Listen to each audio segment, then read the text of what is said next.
Hai generasi muda, belajar sejarah yuk. Sejarah itu asik loh untuk dipelajari. Nah, sebelum kita membahas satu topik, satu pertanyaan nih. Belajar sejarah itu penting gak sih untuk dipelajari? Nah, jawabannya tentu saja penting dong.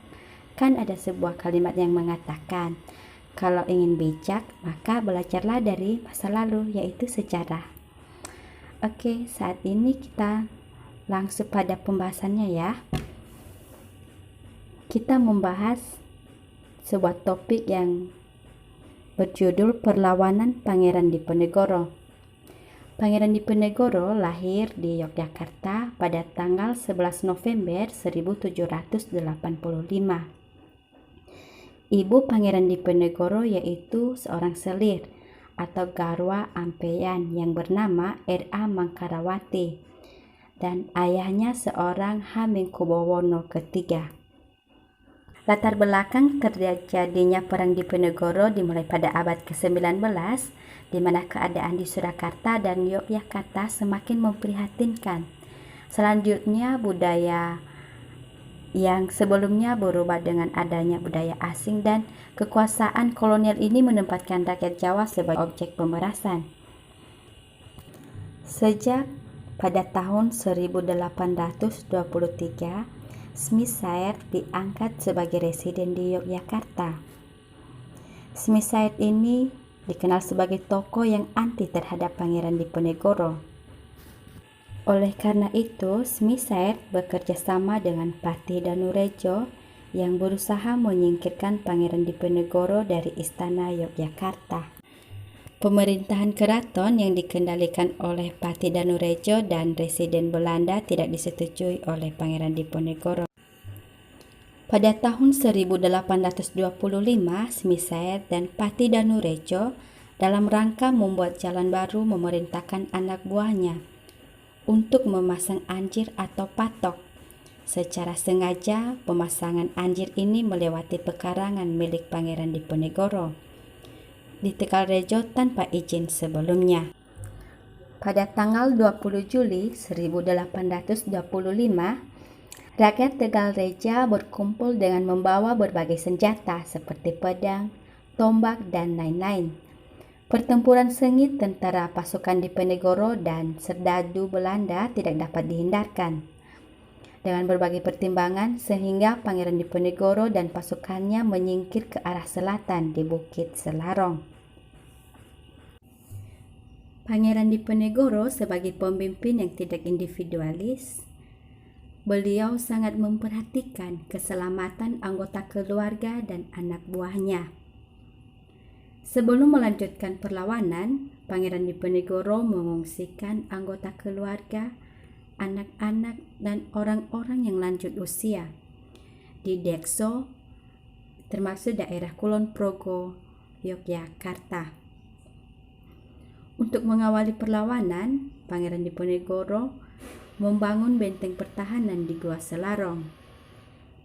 Pangeran Diponegoro mendapat dukungan luas dari masyarakat. Para penggawa kerajaan dan para bupati, tercatat 15 dari 29 pangeran dan 41 dari 88 bupati bergabung dengan Pangeran Diponegoro.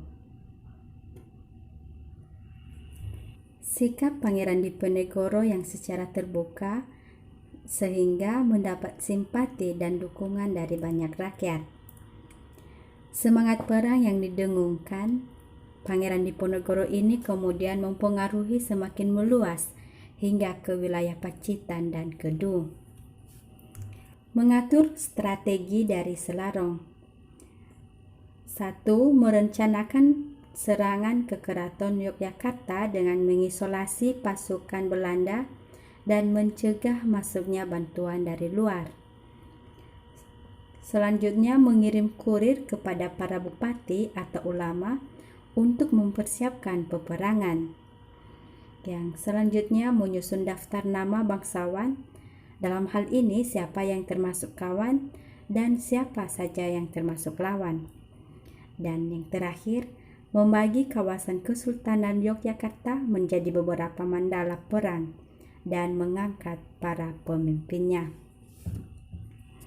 Sepanjang perang ini, pihak Belanda mengalami kerugian yang sangat besar, sekitar 15.000 tentara dan 20 juta gulden. Pangeran Diponegoro membagi 16 mandala perang.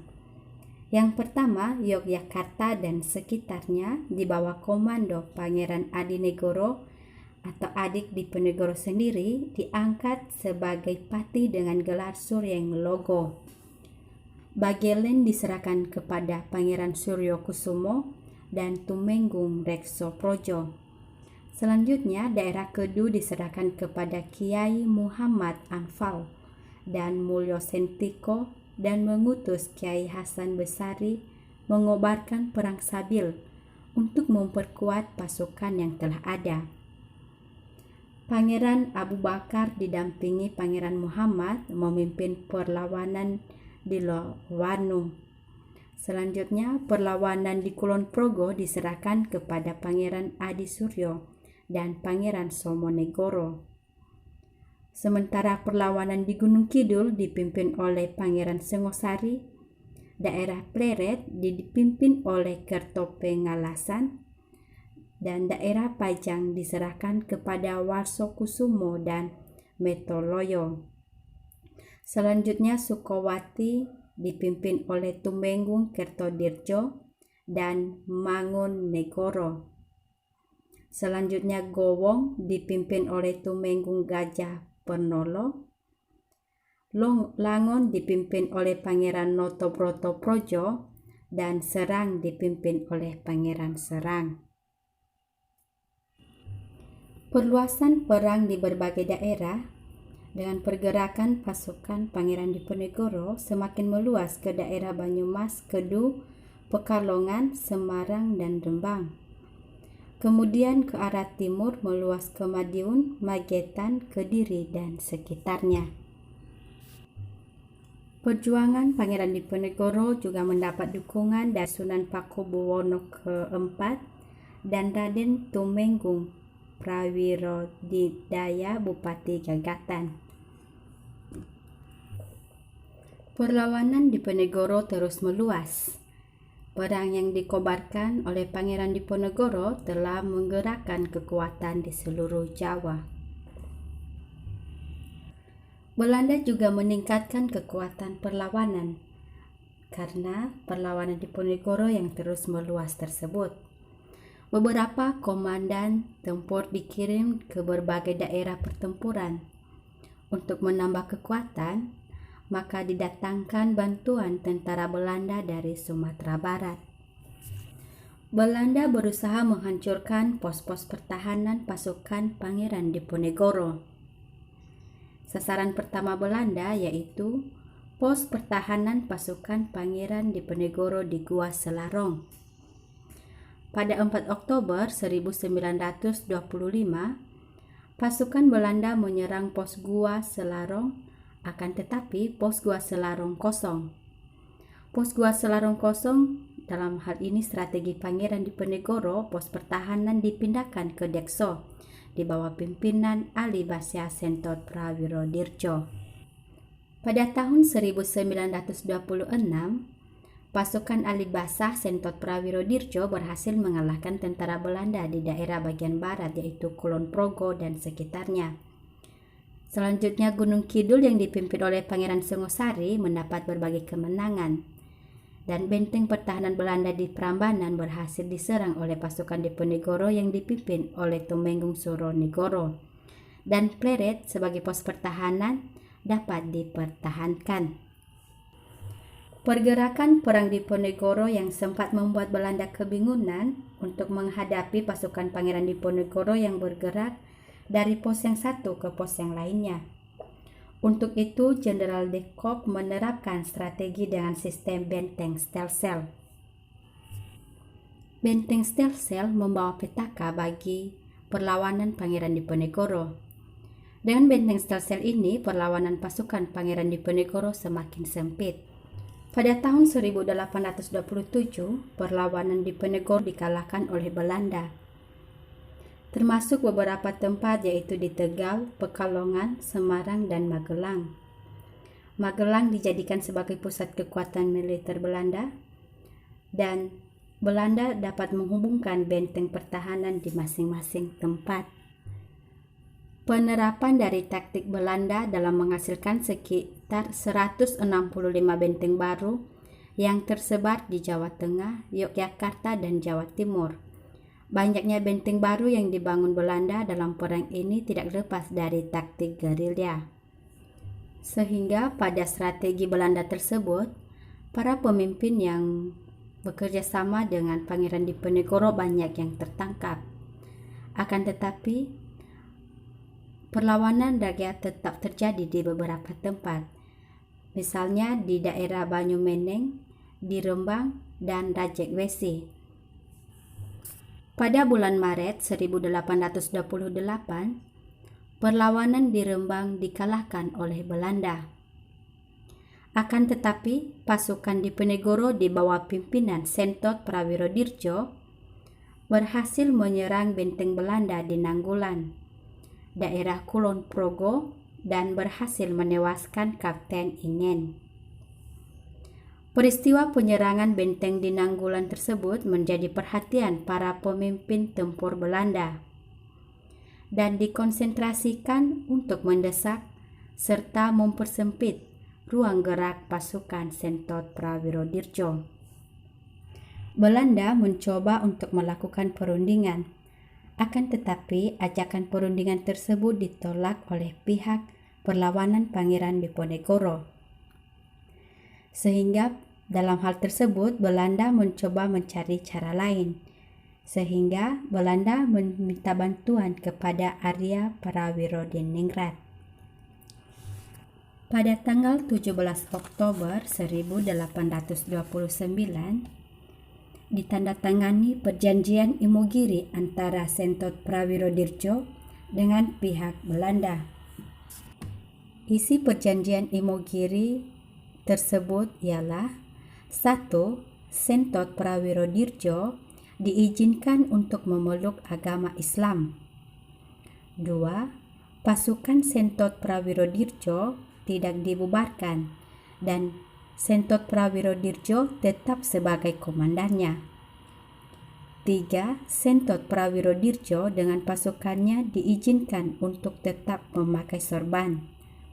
Dan terakhir, sebagai kelanjutan perjanjian, maka pada tanggal 28 Oktober 1829, Sentot Prawirodirjo beserta pasukannya memasuki ibu kota Yogyakarta untuk secara resmi menyerahkan diri.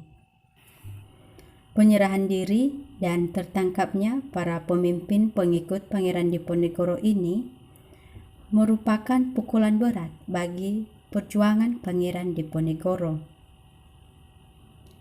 Namun, pasukan di bawah komando pasukan Pangeran Diponegoro tetap berjuang.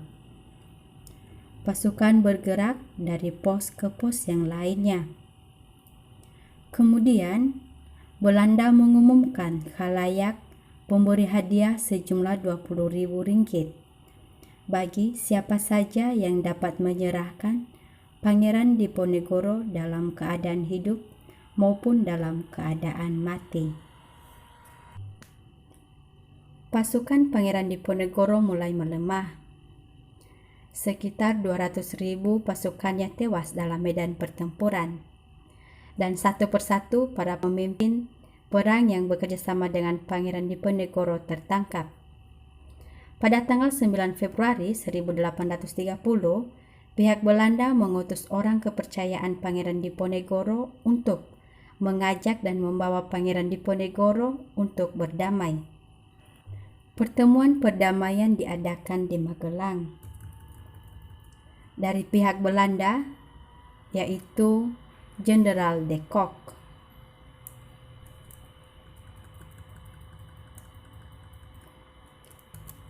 Pertemuan dengan de Kock menghasilkan penyesalan. Diponegoro merasa tertipu dan merasa bersalah telah menyetujui pertemuan dengan pihak Belanda tersebut. Pangeran Diponegoro menolak perintah untuk menyerah dan memilih mati dengan bertanggung jawab atas perbuatannya. Belanda menuntut Pangeran Diponegoro menghentikan perang, akan tetapi Pangeran Diponegoro menolak dengan mentah-mentah, sehingga Pangeran Diponegoro ditangkap dan ditahan ke Ungaran. Selanjutnya dibawa ke Batavia dan diasingkan ke Manado, hingga akhirnya dibawa di Makassar sampai meninggal. Sekian dan terima kasih. Semoga pembelajaran ini dapat bermanfaat bagi kita semua. Jangan lupa subscribe ya, like dan komen.